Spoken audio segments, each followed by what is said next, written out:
the best way. If you are joining us at home, make sure that you watch the videos that are linked, that go with the geysers from yesterday and the Rift Valley from yesterday. All right, so we had left off just kind of talking about some other events and things that happen, tsunamis, hot springs, geysers, right? Rift valleys form at divergent boundaries. Hot spots are just a random spot that is hot, not from a plate boundary or anything, just a random spot of that hot magma coming up. Hot springs and ocean vents, those are due to that water getting heated, right? So if you think about water close to heat, it's going to start to boil. It's going to form steam, and then it's going to have to, when water gets hot and turns into steam, the volume increases, right? Those water molecules spread out, so it builds up a lot of pressure, and so it has to release somewhere. So the geysers release by spewing, at the surface. Ocean vents are going to release by spewing out that little crack at the very bottom of the crust at the bottom of the ocean, right? And then the island arcs, and I know we kind of were rushing at the end yesterday a little bit. At a convergent boundary, you get a subduction zone, but it's actually out in the water. We talked about this happening where it would have a line of volcanoes that form on the crust. Here, it's actually forming out in the ocean. But it's the same idea. You get a subduction zone, so you get this accumulation of magma, and then it forms volcanoes. Yes? Would it form like a straight line of volcanoes? Typically, yeah. Or would it be like a few miles in between each volcano? They'd probably be in between, but it's going to be a line of them, right? It's not just going to be like one volcano usually, because this whole plate is converging all along the entire edge of the plate, not just like one specific point. Is it going to be like right after one another, where there's barely anything in between? It would kind of depend, but usually, like this picture, it looks like they're pretty connected. You could have it both ways, right? There's examples where it's both. It just kind of depends on. It's not like, oh, it's going to be exactly here. It's where is that crack? Where is that soft spot? Where is that weakness? And that's where the magma is going to come. So it's not super predictable. Like you can't say, oh, it's always going to be right in exactly a row. You might have some space between them. All right, so that's kind of where we were leaving off. Here is where we're picking up. This is slide 37. We're going to look at 6 other things. The first one is the ring of fire. And it is, the number 1 is kind of over here. So I think you're putting in the numbers in those little white boxes on your notes. Yeah, we always hear the song, Johnny Cash song in your head. Usually, I fell into a burning ring of fire. All right, and then number 2 is San Andreas fault line. So what state is that? If you're looking at that western part of the United States. California. Good, got some good geography in here. The Mid-Atlantic Ridge. Well, here's the Atlantic Ocean. Remember how we said it went from the very southern part of the Atlantic all the way to the North Atlantic. This is a giant underwater mountain range formed at a divergent boundary as the plates separated and divided and magma filled it in. Huge mountain range. Call it a mid-ocean ridge because of the way it formed. Yes? If 2 plates are going like this, and then the other plate on the other side of this one is also going backwards, would that be the same thing? You just take each boundary and apply the events that could be there. So if you're separating, and then you have another separation.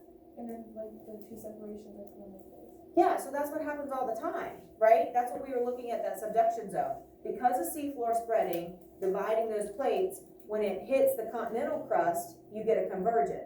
Because of the divergent pushing into the continental, it causes a subduction, causes a convergent boundary. Yeah. Okay. The 4th one is what we call the Mariana Trench, which is over here near Japan. Again, we have a really cool video, but we're going to watch it after the air test because it's about 10 or 15 minutes. The Hawaiian Islands, formed by a hot spot. We watched that video yesterday. And then the New Madrid fault system. This is actually right here, kind of we'll talk about that, but it's actually in the United States. That's the thing event that's the closest to us, personally. So a little bit of detail about all of these. The Ring of Fire is an area that has a huge number of earthquake and volcanic eruptions that is kind of along the basin of the Pacific Ocean. So let's kind of orient a little bit. Here's Africa, here's North America, here is Europe and Asia, right? Well, Europe's more over here. We have Asia, and then down here is Australia. So you see, and I like this one because it kind of looks like it's actually on fire, right? This ring of fire. So you have all kinds of tectonic activity. You have divergent, convergent, transform. So there's a lot going on, and so that's why you get so much action. Okay. San Andreas Fault. This is a strike slip because it is a transform boundary. And so it is about 800 miles and it cuts through California. And this is why there's such a huge number of earthquakes in California. And it's actually a boundary between the Pacific Plate and the North American Plate. And at up the sign was just kind of funny. It says San Andreas Fault Line now entering the North American Plate, just like you're entering another county or another township or another state or something. And obviously that's not very typical. It's not like you normally see where your plates are, you know, entering and changing, but I thought it was kind of interesting. Here you can very, very easily see how this hill got shifted, right? So whether it was moving in the same direction and one moved faster and finally slipped, or they were moving in opposite directions. You can also see that on the road there as well, where the road kind of got warped. Obviously that's not as drastic as that one. I mean, that's a huge amount of slippage, right? It's more than just like a foot or two.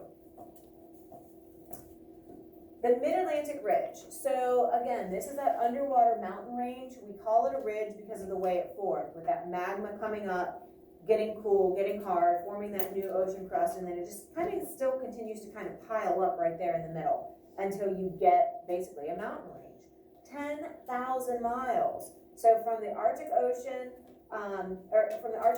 all the way down like to the southern tip of Africa, and we looked at it on that picture.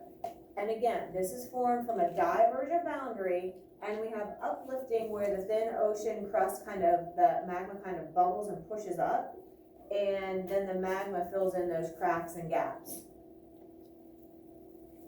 And the plates are pulling apart, so this continues, like that uplift continues to push that crust and kind of melt it and warp it, and then add to it with the new magma. Arctic, right, down to South America, this whole area. Pretty extreme. All right, the Mariana Trench.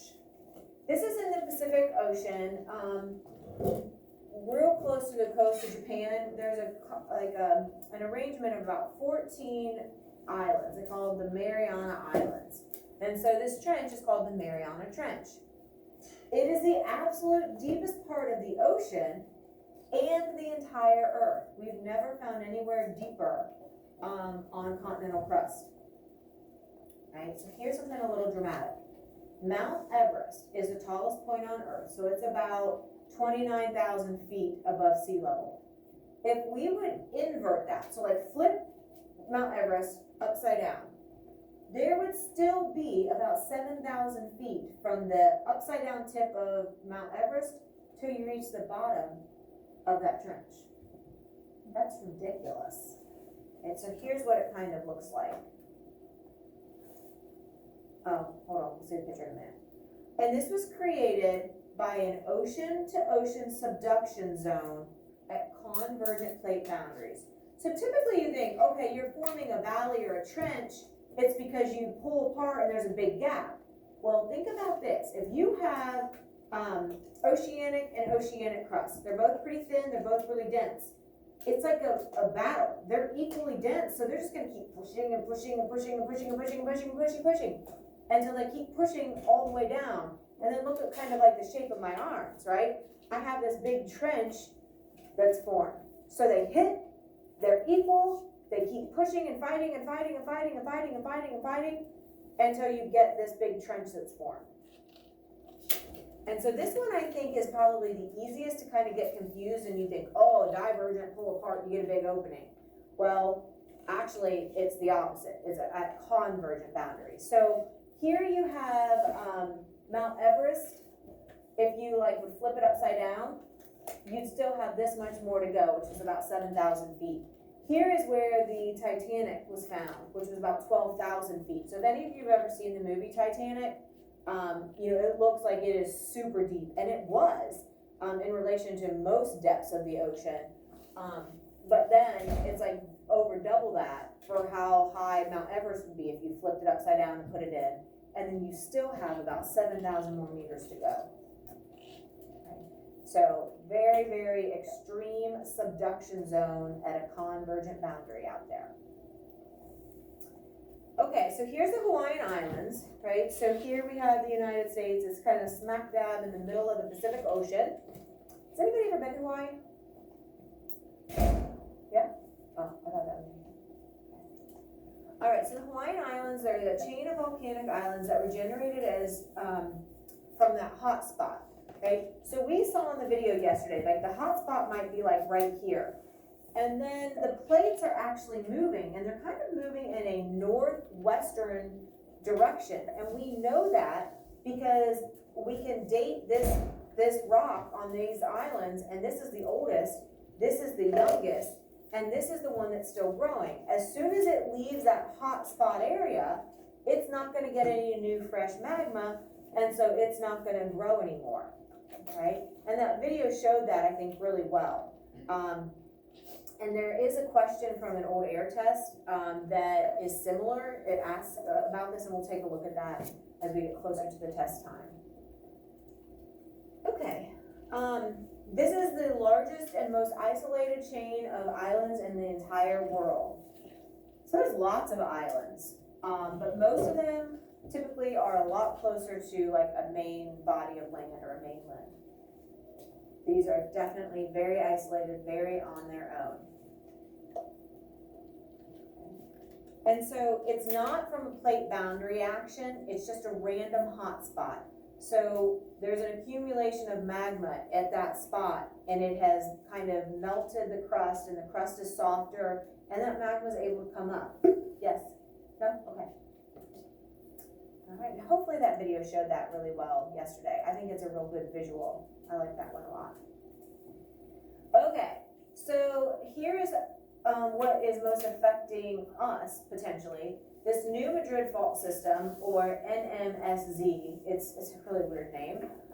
It's the most active seismic area in the United States that's east of the Rockies. Obviously, west of the Rockies is going to be San Andreas, okay? But if you look here, we're looking at Arkansas, Mississippi, Kentucky, Illinois, some into Indiana, a little Missouri, right? So it's kind of like right at all these borders of these different states. And so the yellow dots represent earthquakes that were a magnitude of 4 to 5, right? So that's kind of like a mid-range. And then magnitude that is greater than 5 are the red dots. So there's a few of those centrally located there as well. Since this is, it actually has two types of faults. It has a strike slip, right? And it also has a reverse. Which type of boundary goes with a strike slip? Anybody remember? It was the last boundary that we talked about. Transform. Good, the transform. And then the reverse. So normal is a dropping down. A reverse is the opposite, and it's a popping up. What went with reverse? Which one of our boundaries? Divergent or convergent? 50-50 chance. Convergent. Is the convergent, right? Convergent, collide, divergent, divide. Yep. So actually 2 things are happening here. Okay, so when we started Friday or yesterday, I can't remember, yesterday I think it was, no, Friday, we looked at a map that looked kind of similar to this, and I said, okay, we're gonna talk about the 3 boundaries, and then we're gonna look at these maps, and it's gonna have a key showing you. Where you see like the little triangles, those are showing convergent boundaries.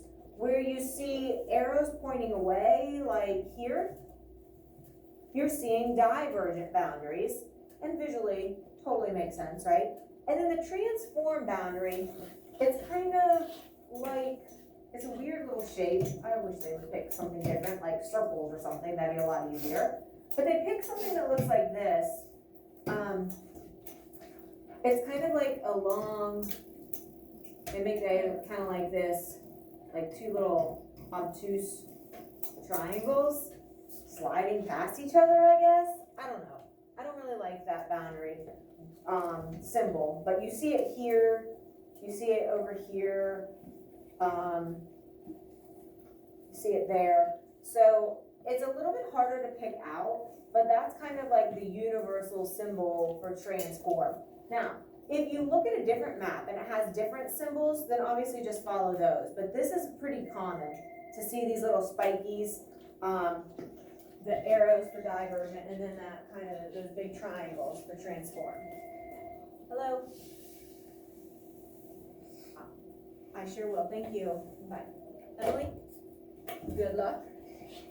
Make sure you take a look at that form, make sure that you've done it. If you have, screenshot me your score, okay?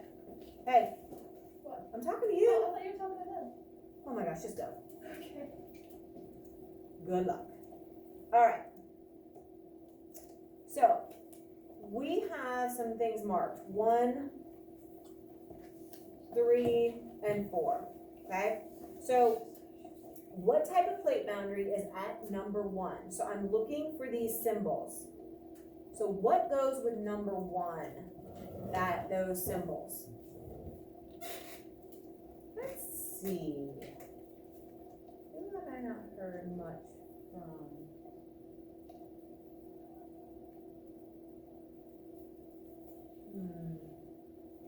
AJ, what do you think?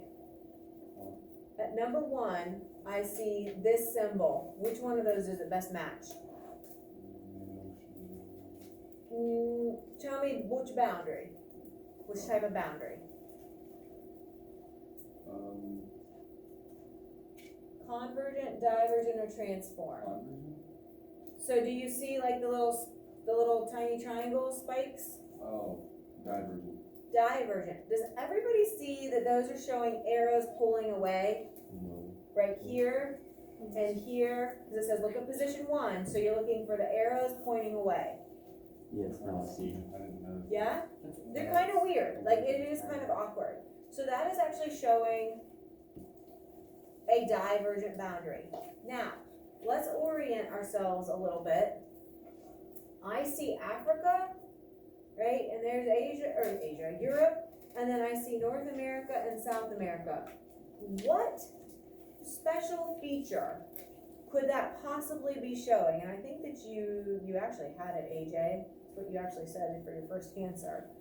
What could this be showing at a divergent boundary? Which one of our example features? Go ahead. Mid-ocean ridge. Yeah, specifically it's the Mid-Atlantic ridge, right? Mid-Atlantic or the Mid-Ocean ridge. Because it's all along the Atlantic Ocean.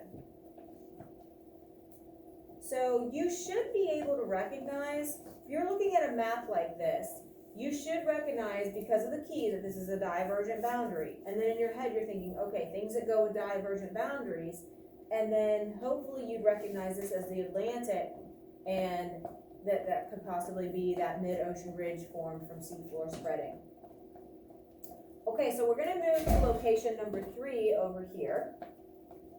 Okay, location number 3. Over here by India, actually. What does that symbol show us? Convergent. Convergent collide. So what are some things that form at a convergent boundary then? What are some example things? Mountains. Good, so mountains can form. What else? If you're thinking maybe like ocean to continental. Volcanoes. At those subduction zones. So this one is actually showing, and I don't expect you to know that necessarily, is the Himalaya Mountains. It is in India, and it is just like our towels, right? It's forming from this slow motion car crash, them coming together, right? And so this mountain range is actually still growing because they're still colliding. Right, number 4 is over here in California. That will help. what type of boundary? And again, it's kind of hard to see, certainly on here, it's a little fuzzy, and I get that. When I put pictures on your forms, they're in color and it's more clear, so it actually is a little easier, which is the one that we haven't used yet. That kind of helps narrow things down sometimes. Transform. Yeah, so it's actually that little long skinny triangle, like here and here. It's just kind of cluttered up right there. So this is actually a transform boundary. And what major event, or what major area is found there? Earthquakes. What specific, so in our top 6 that we just looked at, what was one that went with those earthquakes in California? Fault lines. Good, the San Andreas fault line.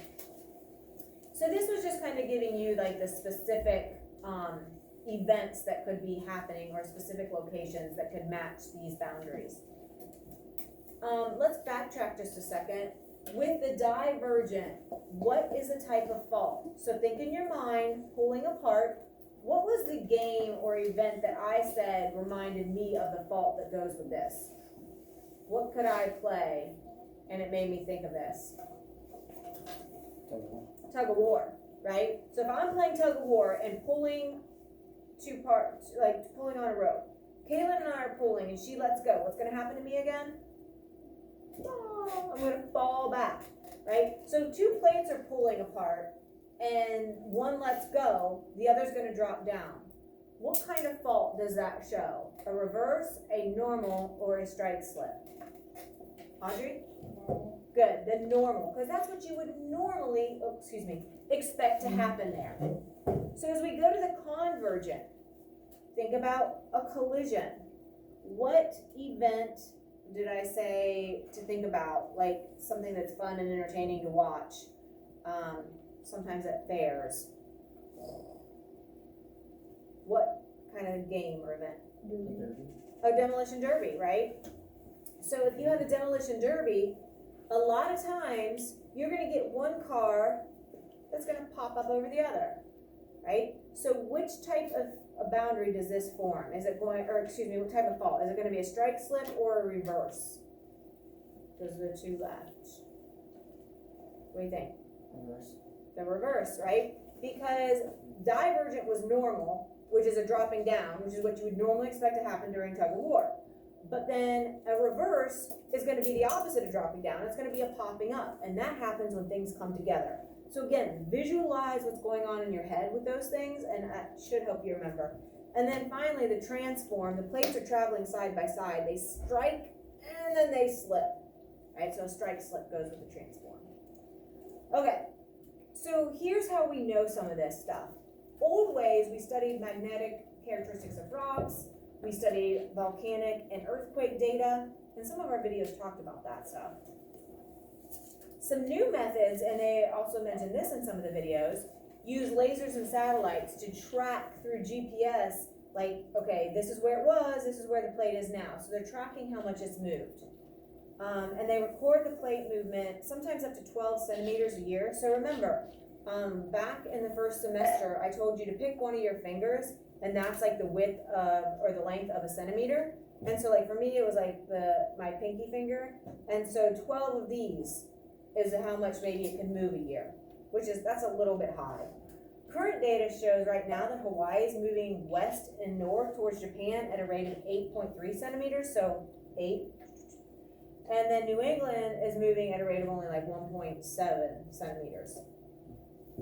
So certain plates are moving faster than others, and that's all directly responsible to, or based on the motion of the convection currents that those plates are resting on.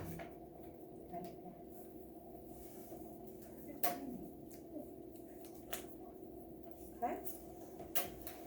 All right, so that's gonna take us to our videos that we have left. Yes.